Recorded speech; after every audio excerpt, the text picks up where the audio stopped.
All right, good morning, everyone. Thank you for those who are still logging on to join us for the Synar Merchant Education Update. We have Nancy, McGee, and Jessica with us, Ron and Alonda, talking about the Synar Merchant program due to the recent Tobacco 21 legislation as we navigate through these changes together. So we appreciate you guys joining us today. Just a couple things. About an hour after the webinar, you'll receive an email. Your certificate will be in that email.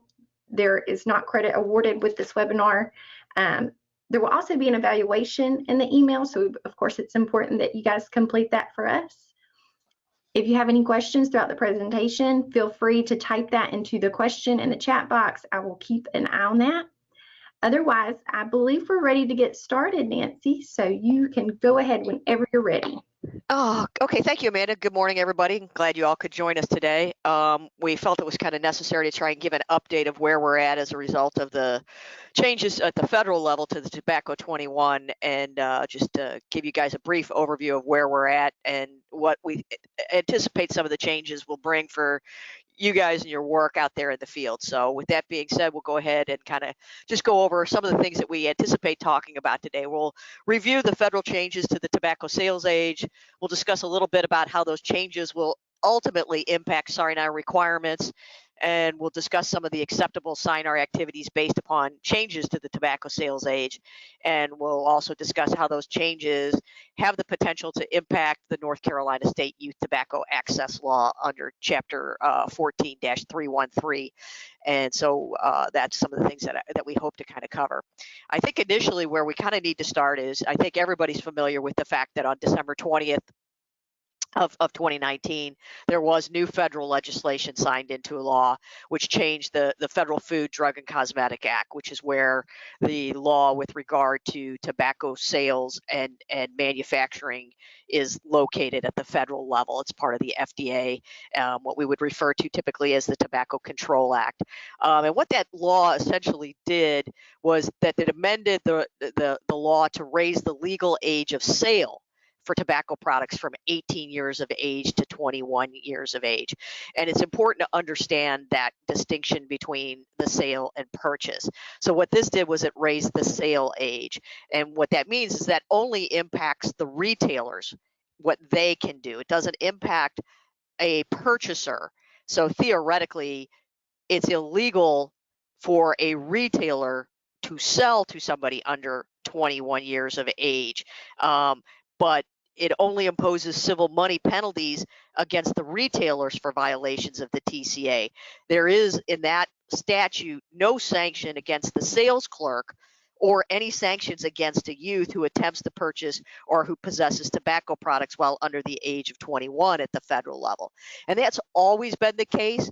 The sanctions against the clerks and the sanctions against the retailer or against the youth, are something that's always been imposed upon as a state level. So I think we need to understand kind of that distinction with regard to what the law actually does in that regard, if that makes sense. I hope it does.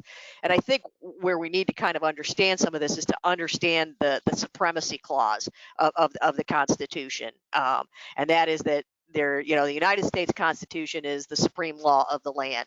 And then under that, you have federal law, you have state law, and local ordinances. So technically speaking, the sale of tobacco products to anyone under the age of 21 is now illegal in all 50 states. Federal law supersedes any state law and any community ordinances. So consequently, retailers are required to adhere to that higher federal law. And in the absence of a change to the North Carolina statute or local legislation, we need to understand that there is no sanction that a North Carolina state police officer or a local North Carolina police officer can impose upon a sales clerk for the sale of tobacco products to anyone between the ages of 18 and 20. Furthermore, we need to know that police have no tools right now at the state level to impose a sanction upon a youth between the ages of 18 and 20 who attempts to purchase tobacco products or possesses tobacco products. This is simply a change that occurred at the federal level and is going to be enforced, if you will, or imposed by the FDA Center for Tobacco Products through its rule-making authority and its enforcement authority that it controls and that it imposes in those particular situations. So what does the change do? Okay, the change simply makes it illegal for retailers to sell tobacco products to anyone under the age of 21. It also raised the age of checking identification from 27 to 30 years of age. So anyone who now appears to be under the age of 30 now needs to be verified by the retailers under the federal legislation. In the event that a federal inspector comes in, checks a retailer, the retailer didn't check the identification of the subject, they sell to the subject and the subject is 20, that presents two possible violations to that retailer. It's the violation of A, having sold to somebody under the age of 21, and B, the fact that they failed to verify the age. And typically speaking, the verification of age, while theoretically could be a charge in and of itself, historically, the FDA has not imposed that sanction unless the sale is to somebody who is in fact under the legal age. So typically, if I were, 29 years of age and you didn't card me, they typically are not going to impose that because I am of legal age to purchase the product. It's typically when it's in conjunction with the sale to somebody who's under the age of 21 and there was no checking of identification, would they then impose that secondary penalty, fine, charge, if you will.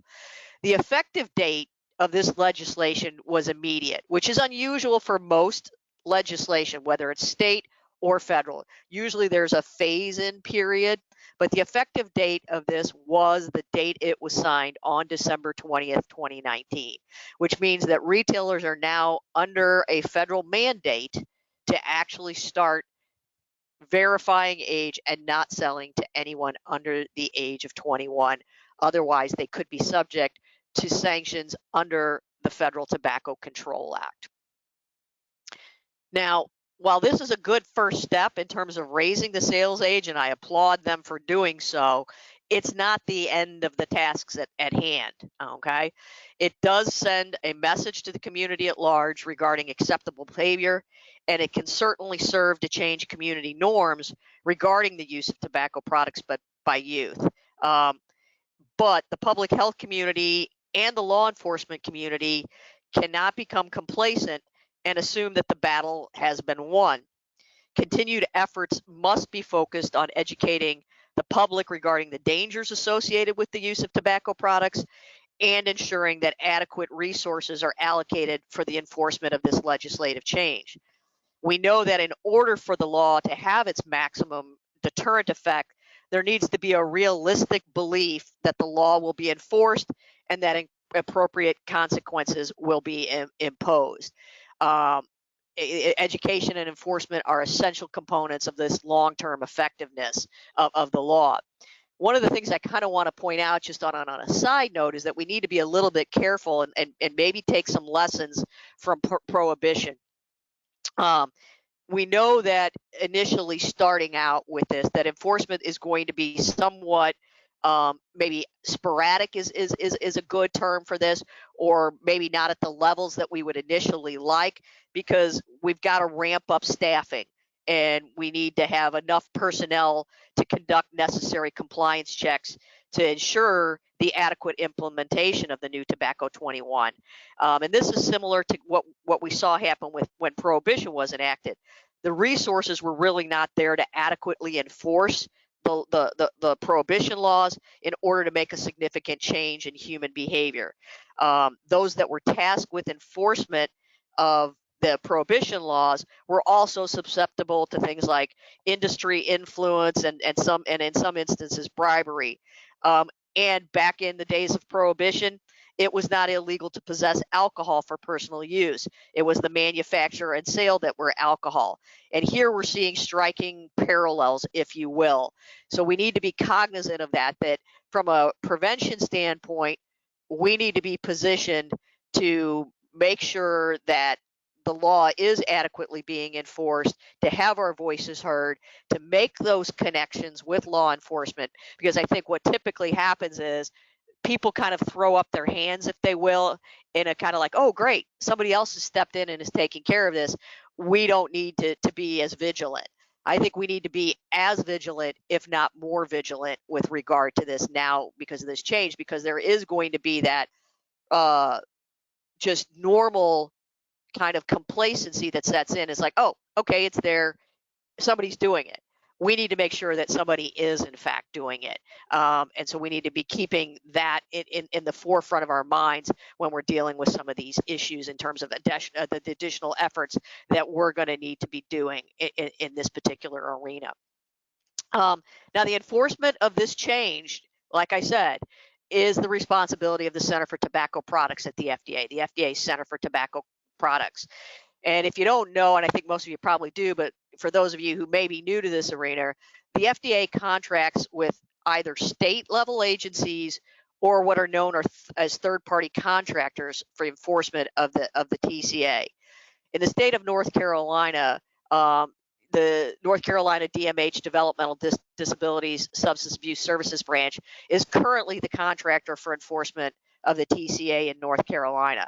That is not the case in all states, and so we need to keep that in mind. But right now, you have the advantage in your state that they are the enforcement arm, and they will have certain inspectors who are working in conjunction with either local authorities or state level authorities to go out and ensure that a certain number of compliance checks are being done for the federal Center for Tobacco Products.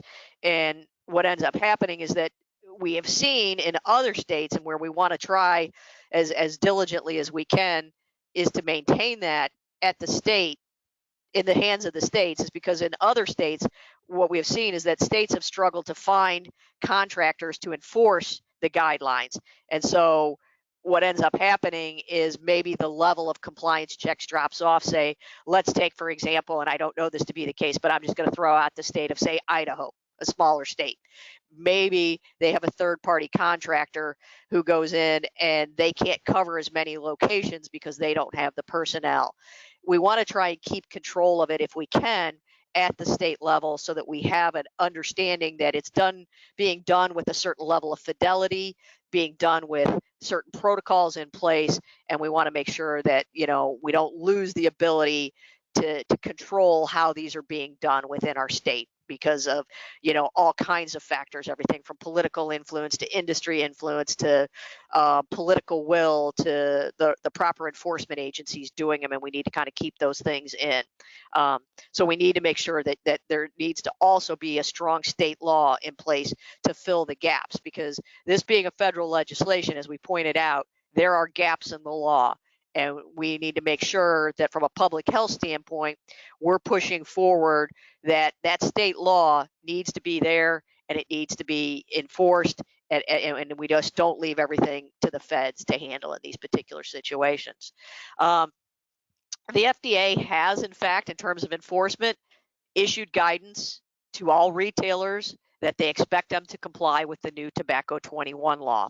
That's the expectation, that the law went into effect February 20th, and they expect everybody to be adhering to that law. That being said, the FDA is required to issue new regulations to reflect the change. Typically, when a regulation goes into effect, it's done through the Administrative Procedures Act, which requires certain timeframes for notice and publication comment on new regulations. So the process typically takes a bit of time.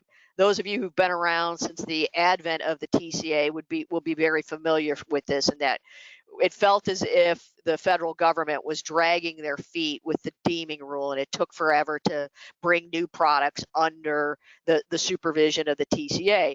But that was because they had to follow certain timelines for notification and publication of rules under the Administrative Procedures Act. With this particular law, they were given a special mandate to speed up that process. So they were allowed, if you will, to circumvent the Administrative Procedures Act and speed up the process. So basically what they have been given is they've been given a mandate under the legislation that any new rules or guidelines that are necessary for the implementation of the tobacco 21 sales age must be completed by June 17th of 2020. And then 90 days thereafter, that being September 15th, 2020, then the full implementation has to be in place. So this is going to speed up the rulemaking process.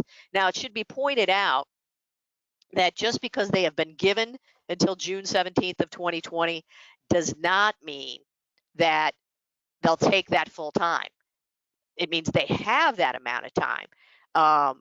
This is an expedited process in comparison to those previous timelines for public comment and implementation. So just because they've been given this roughly 9 months to implement does not mean it will take them 9 months. They may get it done sooner than that. So we need to be kind of setting our sights on the notion that this may actually come into play even sooner than the 90 days are in that respect. So that if people are asking us questions, we don't want to be giving a response that says, oh yeah, it's not going to happen until June 17th, or it's not going to happen until September 15th. Those are the end dates. There is a very real and distinct possibility that the federal government can speed up this process and actually become have their rules completed prior to that point in time. Now, the other thing that we need to know that the FDA did not stop its inspection program. So they're continuing to do compliance check inspections while they are drafting the new regulations. Okay, so they are still going out on a regular, daily, monthly basis in all of the states and territories that they have inspection contracts. They are continuing to conduct compliance and checks investigations while the new regulations are being drafted. The one thing that they have indicated, though, is that they will adhere to the current guidelines, meaning that they are not upping the age of their underage buyers at this point in time. So their underage buyers are going to be 16 and 17-year-olds, which adheres to their existing guidelines, which in my mind is a good thing in that it prevents the retailer from really even complaining, woe is me at all, if, they're selling to a 16 or 17-year-old when the federal age is 21. They can't really, at this point, squawk too much about an undue burden being placed on them because they're phasing this in until they get these new guidelines.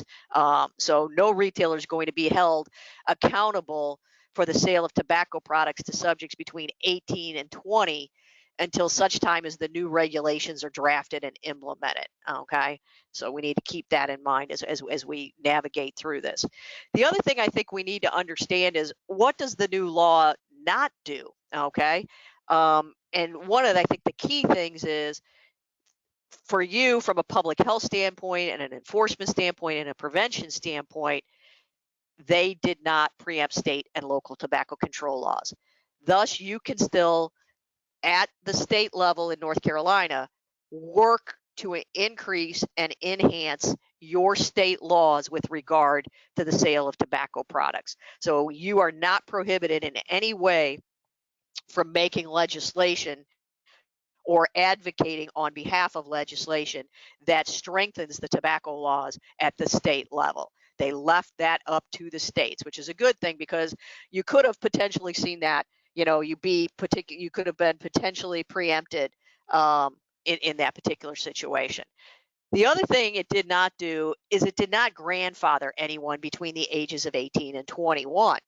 which is a little, maybe questionable in some. We saw it with some states that went to a tobacco 21 law prior to the federal legislation, that they made and carved out certain exemptions, and they phased it in, and because it's like, okay, if I'm 19 and I've been smoking for a year and now you're going to raise the age to 21, are we going to say that anybody born before a certain date the law doesn't apply to?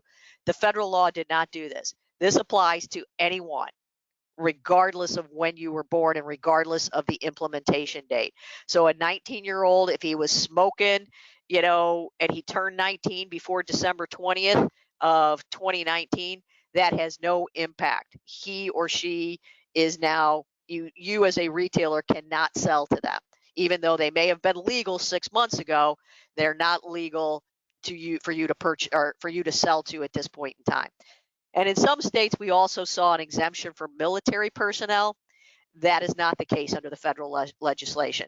So there were some states where there was a high military presence. North Carolina clearly could have been one of those, having military bases in North Carolina. But I think we saw, like in California, there was an exemption for military. That exemption no longer exists. So while it may not be a violation of a state law in North Carolina, it's a violation of the federal law in California for any retailer to sell to anyone under the age of 21 in those particular circumstances. So this is kind of this fact that there is no preemption, the fact that there are no exemptions, and that it applies to everyone is good news from a prevention and enforcement standpoint in those particular circumstances.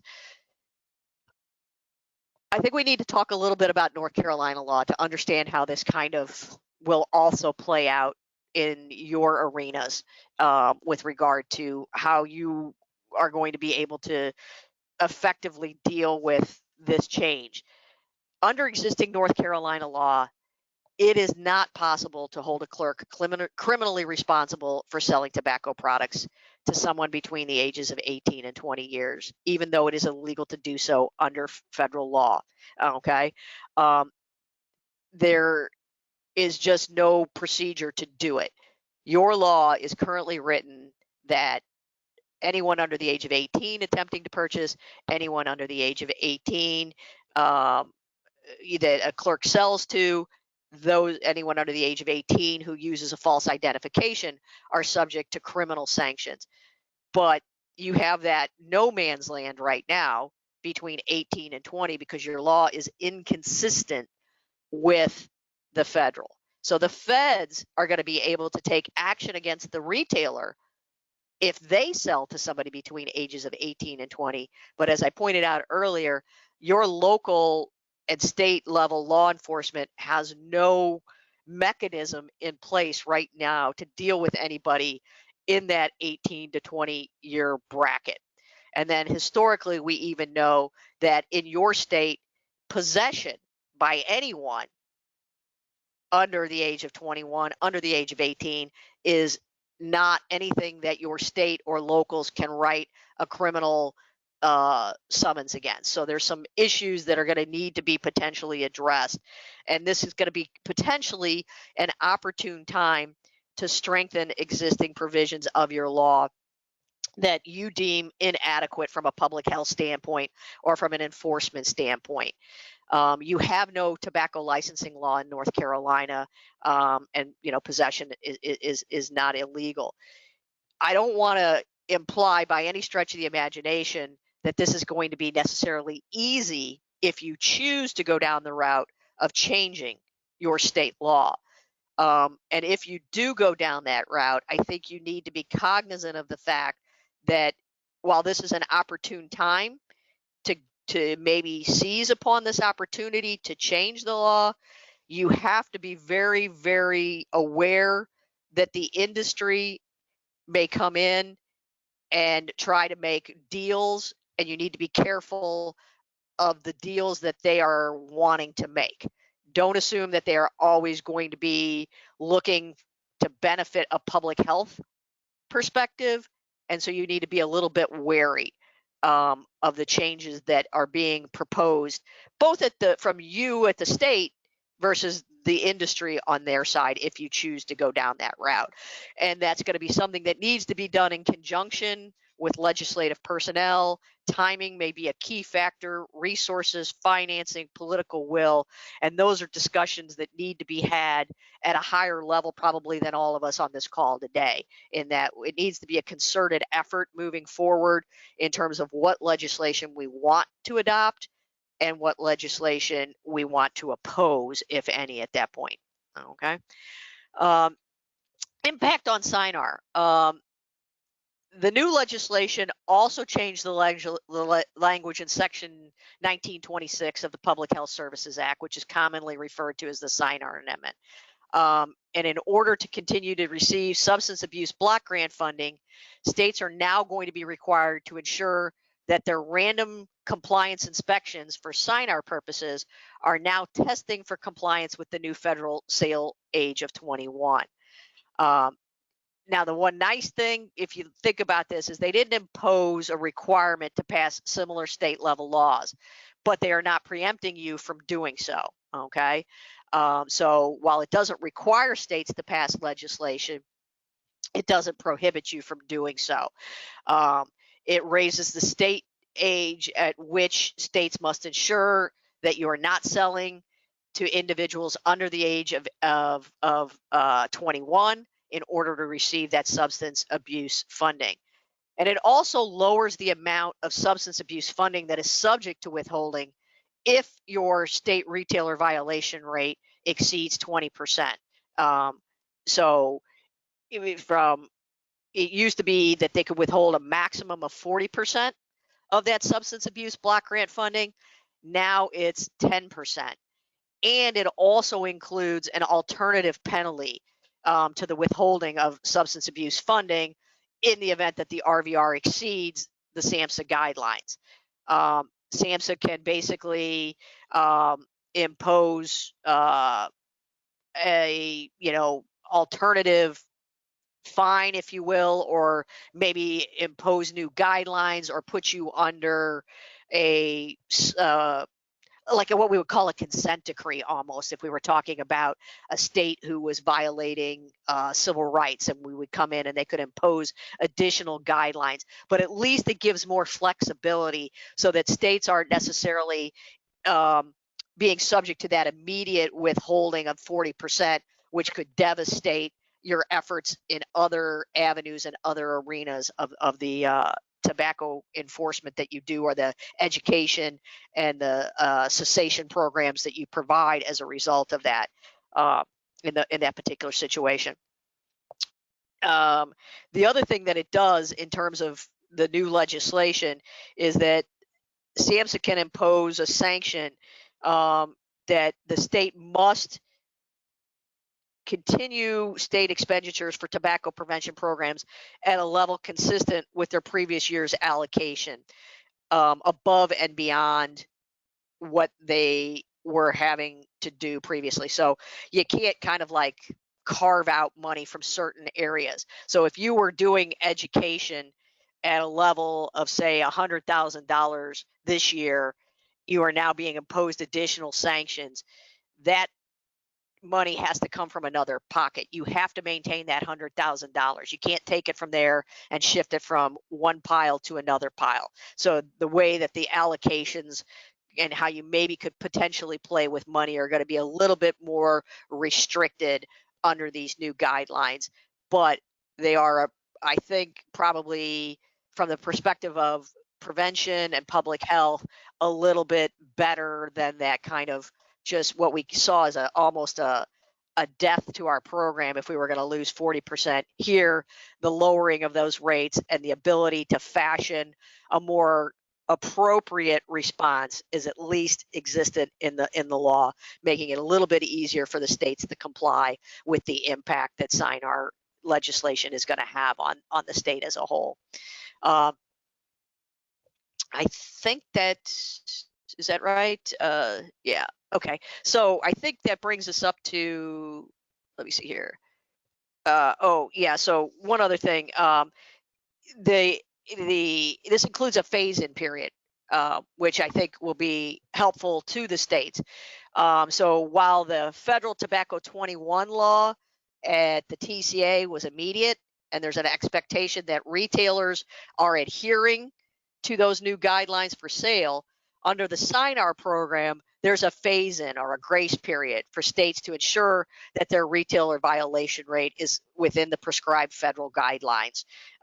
It's going to be a 3-year phase-in period for states to come into compliance with the new guidelines, and then it also provides for an additional 2-year time frame where SAMHSA can exercise discretion in terms of whether or not it withholds any federal funding for your RVR rate being above the guidelines of 20%. So that's nice. And then they also are providing the potential for grant monies for the states to support their efforts to comply with the new guidelines.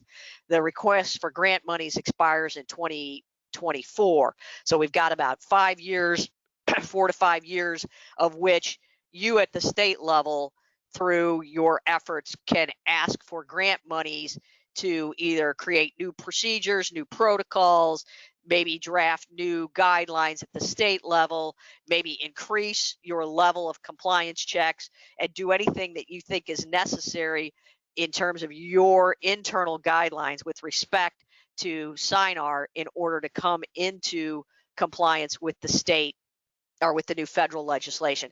So you've got 5 years essentially to phase this in, which for North Carolina and for any state is huge, in that if we were expected to immediately have those Synar numbers start to conform with this immediately, that would be difficult, because any new legislation, it's going to take people a while to get into the mode, and we have to start checking for under 21 sales.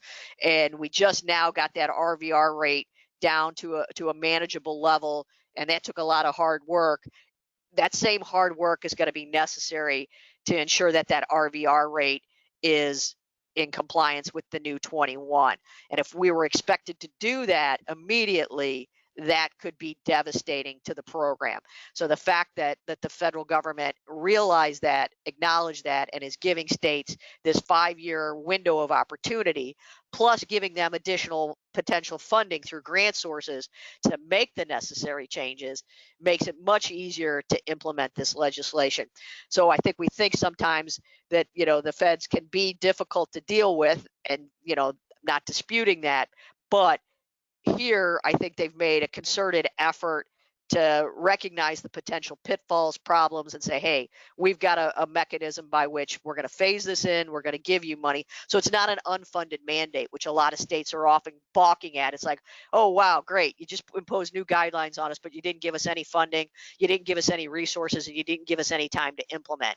Here, they're giving us time, money, resources, and they're changing the penalties in order to make this hopefully as smooth a transition as is feasible, in an effort to make this be an effective change and get to the goals of reducing tobacco sales to anyone under the age of 21, reducing that economic toll, reducing that health toll that states are seeing as a result of youth access to tobacco. So it's a huge step in that regard, and I praise them for their foresight with regard to that.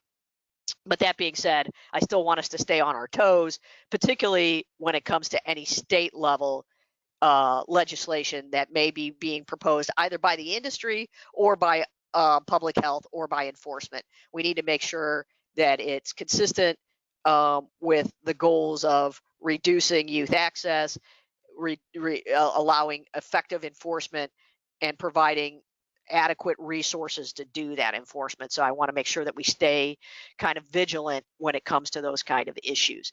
At this point in time, I'm going to stop chatting with you for a bit, and I'm going to hand it over to Jessica so that she can talk about what are now the acceptable Synar activities that they're going to allow you to do as a result of this new legislation at the federal level, and until such time as there may be some kind of state level changes. So with that, I'll hand it over to Jessica. Thank you, Nancy. Happy Valentine's Day, everybody. I just wanted to note a couple things, Nancy, from all the information you shared. It was very helpful, and I appreciate it.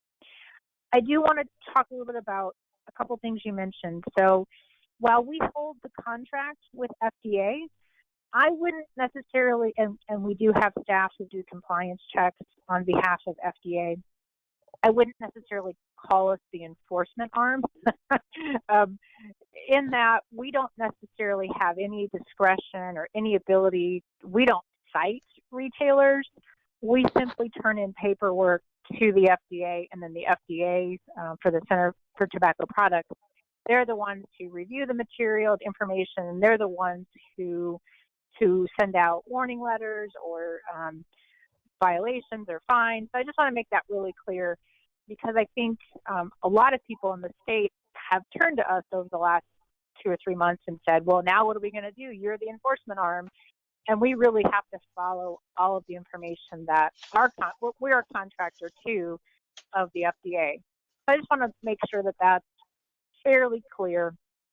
And I will say that FDA has had conversations with us, and they're working through their own internal protocols. So I'm hoping that we will have more information soon about how we're going to roll this out over the course of the next 60 to 90 days. Right now, we don't have a lot of information, and that's not just even from FDA perspective, it's also from the Synar perspective. As Nancy said, we're hearing that they're definitely telling us to continue doing our checks as we have before, and that was meaning using 16 and 17-year-old underage purchasers, but we haven't heard anything else about if and when we should be changing that or when that takes effect at this point from Synar. But I know that that's coming soon. As you can imagine, everybody's been scrambling. We've been scrambling. I'm sure the federal government has been scrambling. It's for a good reason, I think, for a good cause. The other thing I want to talk about real quickly is, Nancy, I noticed you said February 20th for some of the things, and I just want to make sure that everybody knows that December 20th is when the law came into effect. Oh, my apologies. No problem. I just want to make sure I didn't want anybody confused. Another thing you mentioned was cessation programs, tobacco cessation programs, and that is something that we, through our prevention block grant set aside monies, we can't do cessation programs. So please don't go away from the webinar thinking that under prevention block grant funding we can do tobacco cessation. That's handled by our partners at the Department of Public Health. We definitely support them. We just don't have any resources about tobacco. We don't have the ability to do tobacco cessation under this current funding source with prevention block grant. So that's another thing I just wanted to kind of clarify. The other thing I will say, just from a global perspective, we've started to have conversations with some legislative groups on my level, honestly, with a lot of input from DHHS leadership. We're talking about strengthening our state laws. I think this is really, we've had some conversations about this before. I believe before I was in this current role, we had I believe a Republican representative at the state, tried to pass a tobacco 21 law that didn't go very far, as I recall. And I know that, folks at the Department of Public Health and certainly Rhonda and Alonda and I will be involved in future conversations moving forward. We're hearing that there's some interest. We're hearing that legislators in particular are very concerned, especially about e-cigarettes, the vaping epidemic amongst youth. So we're hearing some positive things, but as Nancy mentioned, I think it's really good for us to sit down and really talk through with people who are way above my pay grade, where we need to move forward as a state, because I really think it's important that we create something that is workable and livable past next year. We want to create some good legislation, and that takes time. So I will say that there are some things starting to happen at the state perspective, especially from our leadership and above, communications with other statewide partners. So I think that's a positive thing. I think for the first time, I'm feeling, kind of positive about maybe some different changes will be happening in our state law. Whereas a couple years ago, I'm not sure people were ready to talk about it. I think, as you well know, living in a tobacco state, it's very political. And so that'll be interesting over the course of the next couple of years to see where we head. But I definitely hear your warning, Nancy, and I appreciate you mentioning that. I think that we need to be really thoughtful about how we craft the state legislation and the ability to do so, and making sure that we have good partnerships and a really good sense of where we want to head.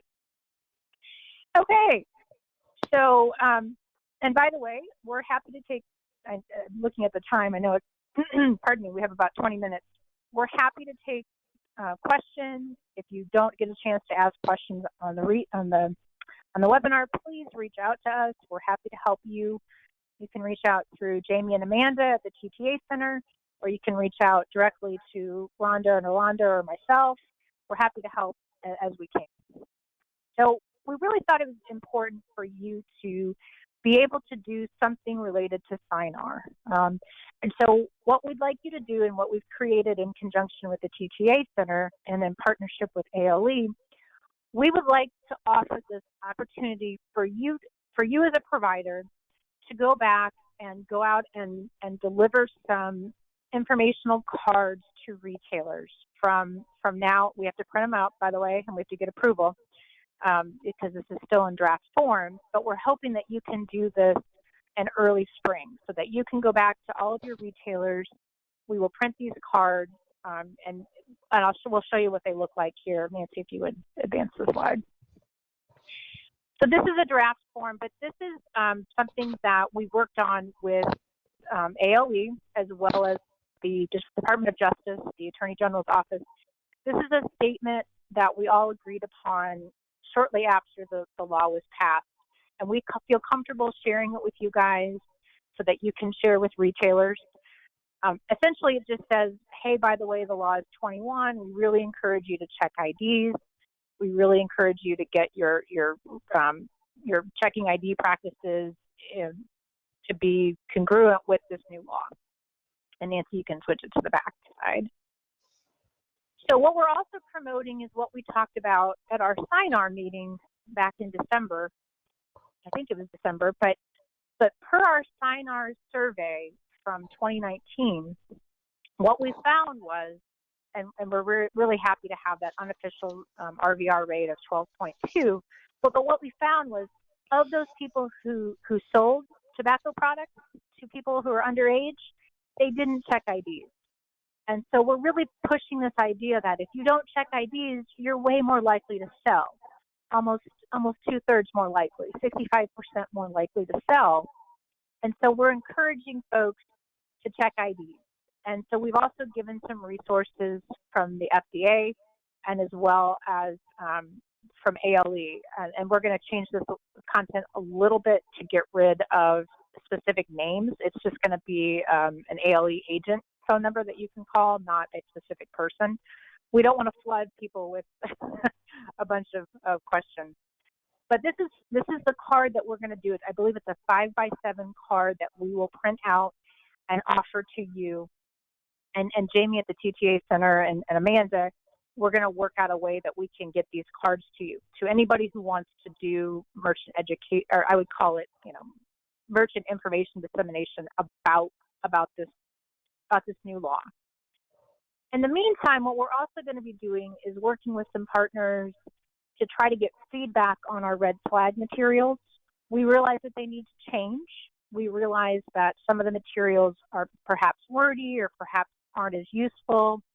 We definitely know that we need to update our packets, especially with the changes in the federal law.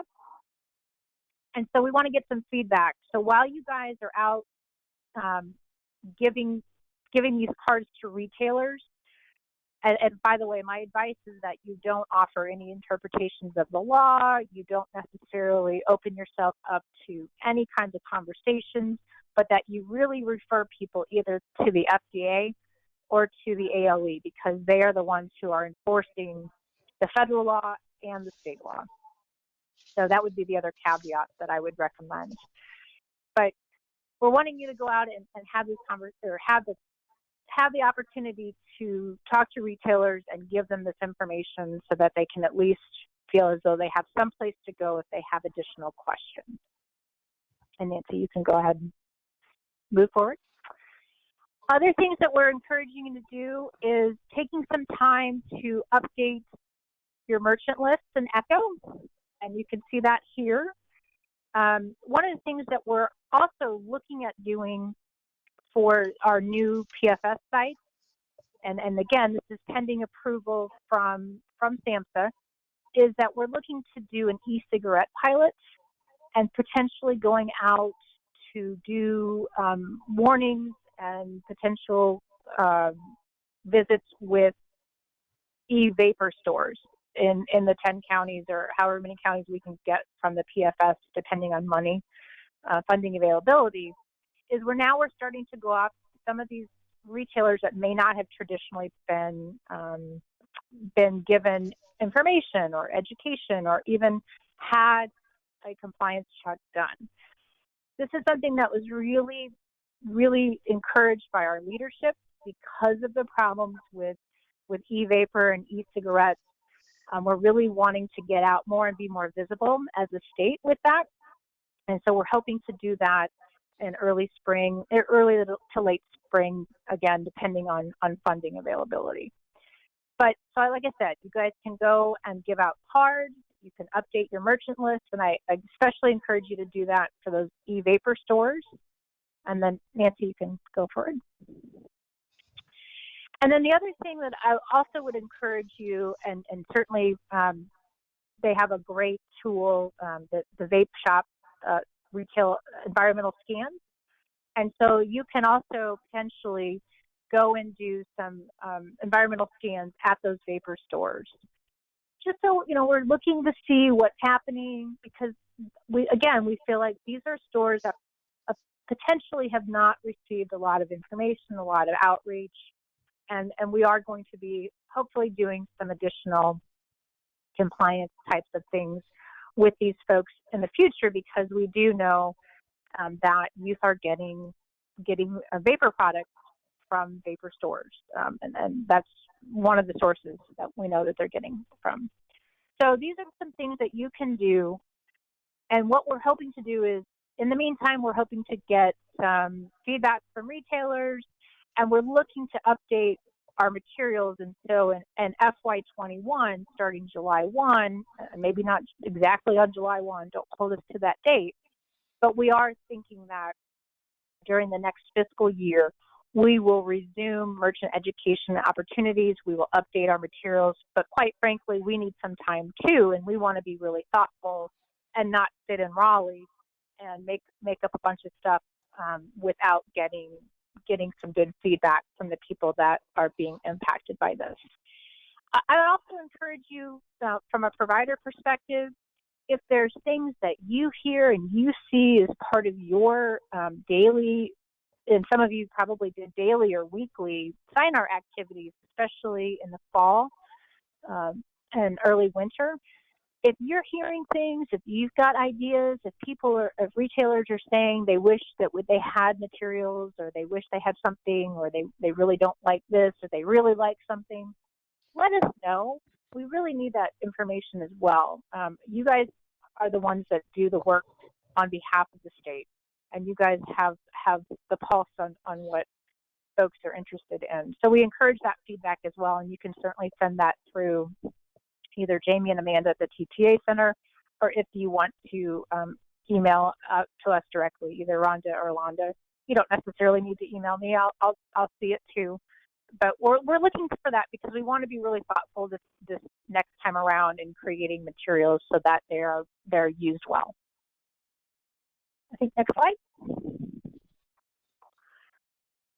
So again, if you choose to go out and do what we're calling merchant education from now until June 30th, and you're giving out these cards to retailers, I can't stress enough that we're really asking you not to have in-depth conversations, not to have a lot of back and forth debate about, are you going to get cited? Are you not? What's going on? I really, really strongly encourage you to definitely take advantage of these two things. The Center for Tobacco Products, their website, they've got some updated information, by the way.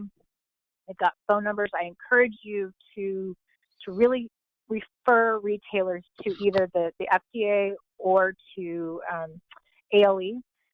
And this is the information here below. I would have them call the ALE agent phone number first. I think that's the most critical piece. We don't want to get in conversations where our words can easily be misconstrued. That's not fun. That's not what we're wanting you to do. And I would also say that, if you're on the phone and you're a prevention manager, if that's something that you don't want your folks to do, or if you want more training or you want to have more conversations before you go out and do that, feel free to talk to us, let us know.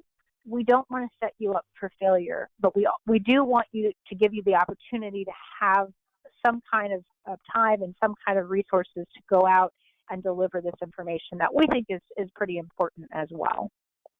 And so that is to your discretion. I mean, we can certainly talk about individually, what that looks like for your Synar hours if you're concerned about that. But this is one way to do it. Like I said, other opportunities are to update your list, to do environmental scans, especially of those e-vapor stores. And so, like, if you have any questions about, should I do this? Maybe I should, maybe I shouldn't. Again, I really encourage you to reach out to us and talk through things. But I think that's the last slide. Let me make sure, Nancy, you want to go through? It is. Okay, it is. Perfect. So we've got about 8 to 10 minutes. If we want to do some questions, certainly, maybe put them in the question box or the chat box. Yeah, Jessica, we've actually had some questions come through. Okay, okay, great. So the first one is that, I'm sorry, go ahead. I said hopefully for Nancy, right? Well, it looks like it may be a mix. One being is that someone had heard that the legislation does not apply to U.S. Armed Forces and on military bases, and they were wanting verification on that. So essentially, a military base, typically in most states, is ceded to the military, and whatever rules they want to impose on base is their prerogative. But if that individual leaves base, then there is no exemption for military. So historically, years ago, you would find the military would allow 18 to 20-year-olds to drink on base. That's no longer the case. They have imposed on military bases in country, that being here in the U.S., that the federal laws and the state laws will apply. Whether they're going to choose to do that with tobacco, we don't have any guidance yet from individual military bases or from the Department of Defense as to how they're going to handle tobacco. But should that military personnel leave base, then they are certainly subject to all federal and or state laws with regarding it. But if you're like referencing Fort Bragg, that's going to be a decision that the military is going to have to make as to whether or not they're going to conform with any federal legislation. My guess is that given their position, and this is just purely a guess, I have no basis in this, but given their position on alcohol, where they are not letting anyone under the age of 21 drink on base, I think they're going to probably adhere to the federal guideline, and they're not going to allow 18 and 20-year-olds to smoke and or purchase at the PX in those particular situations. But I have no guidance that tells me that one way or the other. Okay. And then another here says, does the law, both federal and North Carolina, address the issue of providing to someone underage, meaning that someone who is of age that purchases the tobacco products and then gives that to someone underage? Not really. So essentially, the Tobacco Control Act only applies to the retailer. They have no jurisdiction over a third-party person who out on the street may hand off a pack of cigarettes to somebody who is under the age. And then North Carolina has no provision for possession. So if I'm walking down the street and I'm 17, I'm 19, I'm 20, and I possess any tobacco product, there's no violation or sanction that can be imposed against me as the possessor of those products.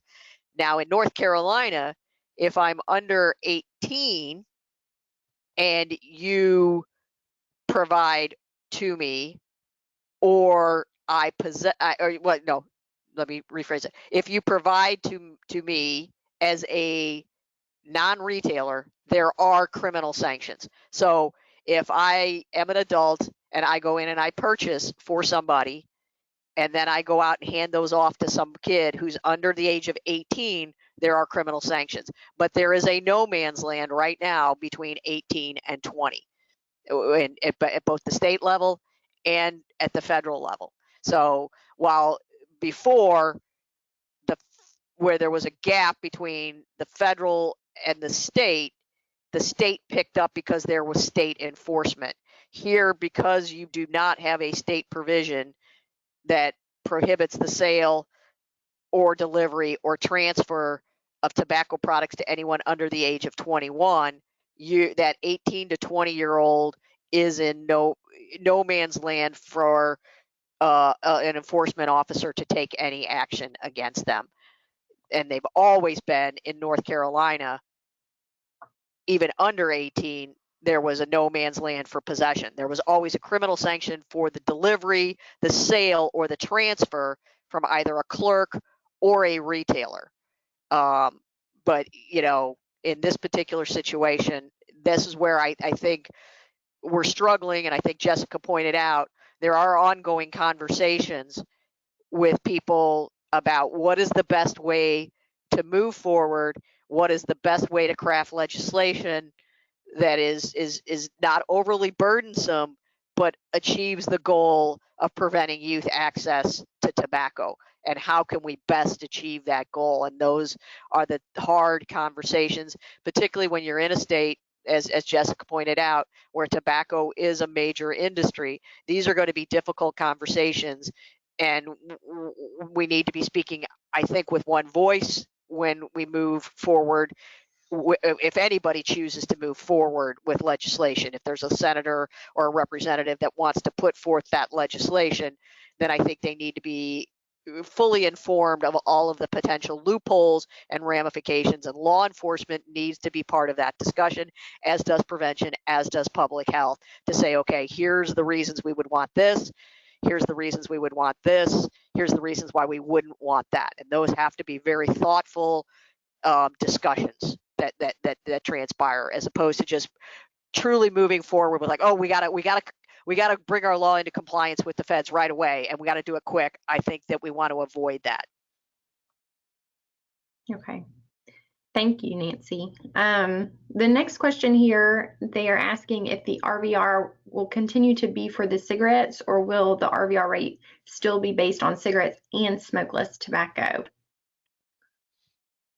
So, and Rhonda, correct me if I'm wrong, I believe that prior to, what we're hearing right now is that states could set their own protocols for this. So, for example, as a state, we chose last year to test for traditional cigarettes, traditional combustible cigarettes, and smokeless tobacco. We chose not to do e-cigarettes at that point because we were, because of such a high rate of sale and because they look like flash drives and whatever. And so, to my knowledge, at this point, having no guidance from SAMHSA to say differently, I believe that we are still able to choose as a state what we're testing for, but that may change. But to my knowledge at this point, that is true, that we could definitely choose, we could choose to test for whatever we need to, which is one of the reasons why I think we're trying to get into the e-cigarette space, and that we're doing some pilots that don't directly affect our RVR rate through the Synar survey at this point. We're really interested in seeing, what the sale rate is amongst, vapor stores, for example. And I don't mean to just call out vapor stores. I mean, there are other places, other traditional tobacco places that sell vapor products. But we're definitely interested in testing some of that, and we'll be doing some pilots, because I think it's our intention moving forward in the next couple of years to also test for e-cigarettes, the e-vapor products across the board. Okay, thank you. I do have a question here related to the 8 hours per month of Synar, wanting to know if that is still required, and then what should be done about January, February, March until new cards are received. I'm sorry, say it one more time. With them being required to do the 8 hours per month of Synar, I'm wanting to know what they should do about January, February, and March until new cards are received. Okay. So like I said, I think a lot of people are over the hours, the 92 hours or 96 hours. I can't remember the math off the top of my head. But if there's a question, let me take it back and let's talk. We need to talk internally about January, February, March, and what we want to do with those 24 hours, potentially 8 times 3. Let's talk through that, and we can communicate that soon to everybody else. But okay, great.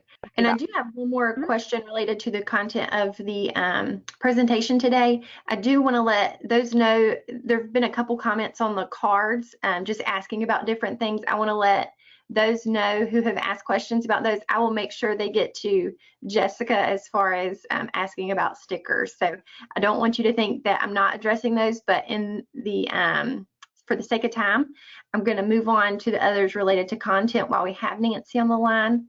So I just want to say real quickly, like, people want stickers, that might be an option. I don't know. We'll have to talk that through. Yeah. Yeah. And so that's definitely something that I will get to them for us to look at. But the next question I have here is that they understand that they cannot offer cessation services. However, would it be possible to provide NC Quitline info to retailers when delivering the card so that they can share it if they would like with concerned 18 to 20-year-olds who are dependent on nicotine?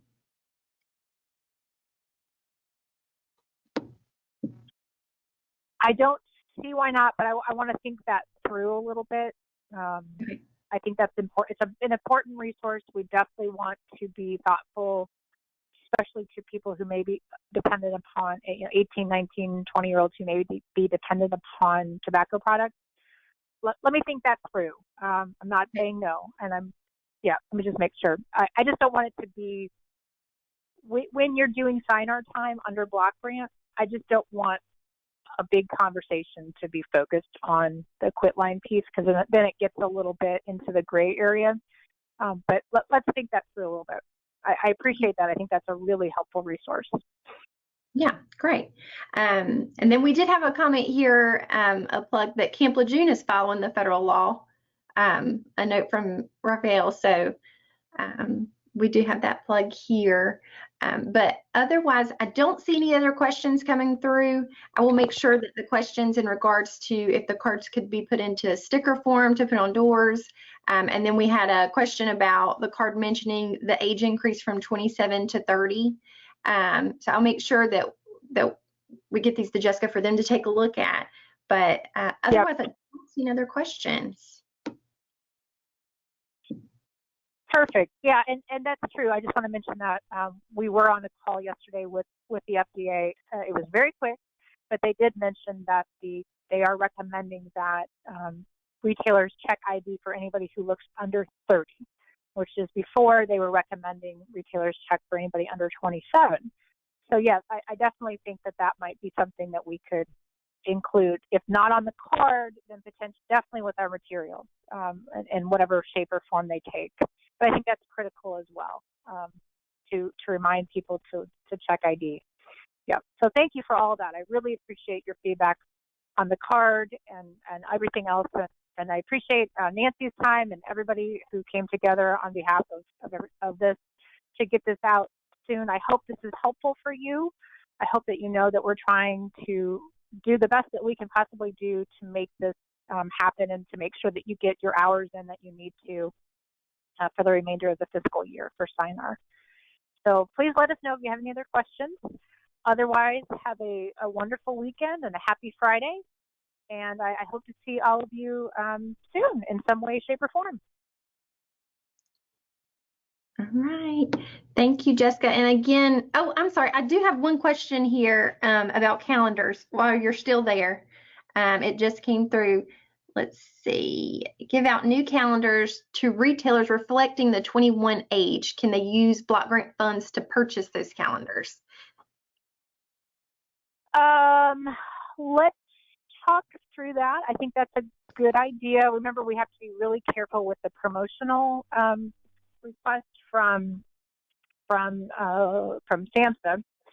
I do know that FDA is giving them out for free. You have to order them, of course. There may be restrictions on how many you can get. You may look at it and may not like it. Let's talk through that. If you want to order that, I think that that is something that we could make a justification to SAMHSA that is critical to our Synar efforts, certainly. So why don't you email the three of us here at the state, or just email me or whatever, and we can talk through that as well. I don't want to say no, but I also know that it may be expensive, and I don't want you to use resources if you can do other things or find things for free. So I'm not saying no, by the way. Good deal. Thank you so much. And thank you for everyone who had questions and participated. Nancy, we appreciate it. Again, just a reminder, an email will be sent out in the next hour. I've lost audio. Oh, can you hear us now? I can hear you. I don't know. Okay. Nancy can. Okay. Here's the time where we say that Nancy is going to do everything now that she can't hear us. So I'm just kidding. Go ahead, Brenda. Go ahead. Yeah, no problem. So the email will include a certificate. Again, there is no credit for this webinar today. There will also be a survey, and we would greatly appreciate it if you guys would complete that and get that back to us. So don't hesitate to reach out to us at the TTA Center if you have questions. We'll make sure that those get to Jessica or Nancy. So thank you, everyone. Thank you. All right. Bye-bye.